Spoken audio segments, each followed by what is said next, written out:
Yeah, well, my experience was awesome. I mean, when I joined the team and for the Olympics in '08, my first time playing in the Olympics, it was just a wonderful experience. Playing with a great group of guys, great coaching staff, playing in a great location, getting a chance to meet a lot of different athletes that I looked up to and admired from different countries and different sports.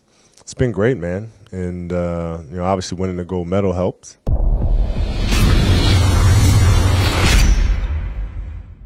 Well, it's a huge honor. It's a thing of pride, to be able to play for your country. Now, we all came from different markets and playing for different brands, Celtics or the Cavs or the Heat, and so forth and so on. But when you put that jersey on, you're all united, right? You all come together as one and play for the country that we love. So, huge honor.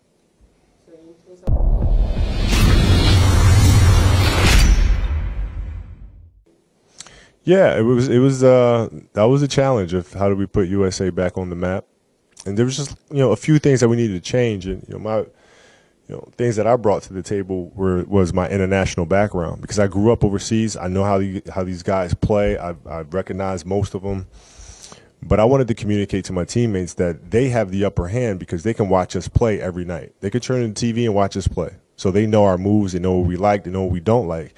We don't know them at all, because you haven't seen them play. So that means we got to go back and watch a little bit of video to figure out who these players are. You can't just show up and expect that you're going to win. These guys are good players.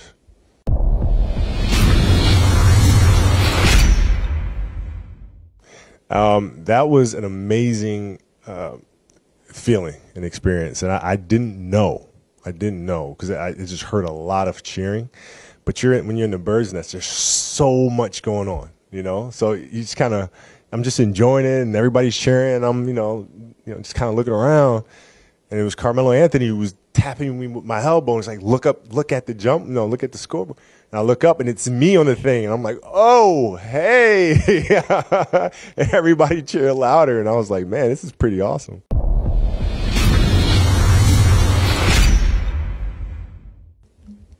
The way we try to deal with it is just focus on the game. It's the only thing that matters is the game.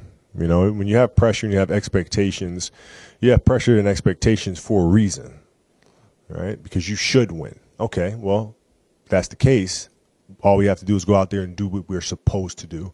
So not get, sidetracked by distractions or anticipations or whatever the case may be, but just go out there and just do your job. And if we do our job, when the final buzzer sounds, we should be victorious.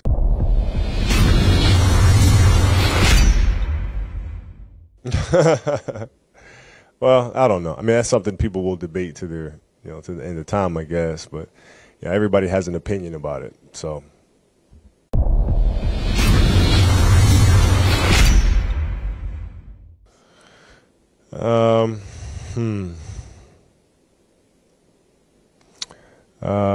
Blessing, pride, and honor.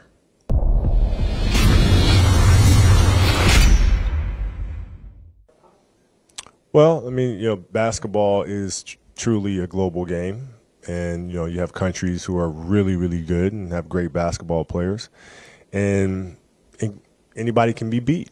And so, as a United States of America citizen, you're disappointed because obviously, I want us to win. But as a basketball player, I'm excited because that means the game is growing and it continues to grow.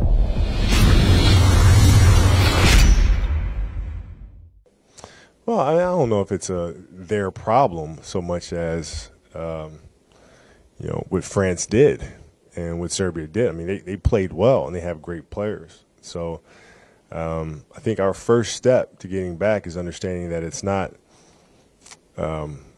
we didn't lose these games. It's France and Serbia won them. And it's understanding that first and foremost.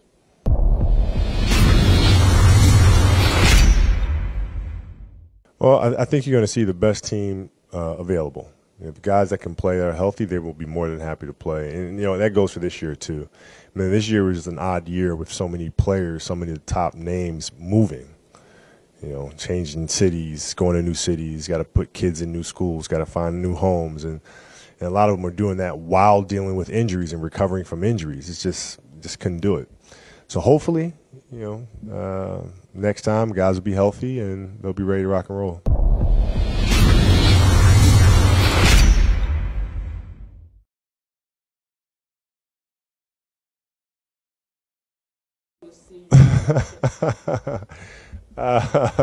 Just been around the game for a very long time.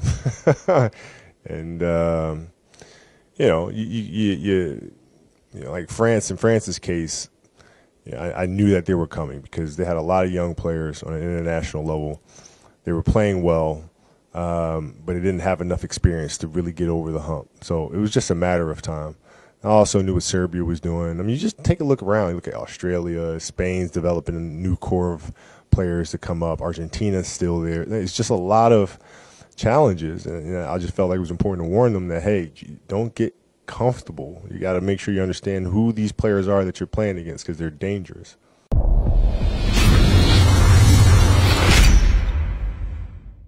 No, I don't really do predictions like that, man. But tonight it'll be fun for me because I get a chance to watch a game from start to finish, and then I can give you a more purposeful answer.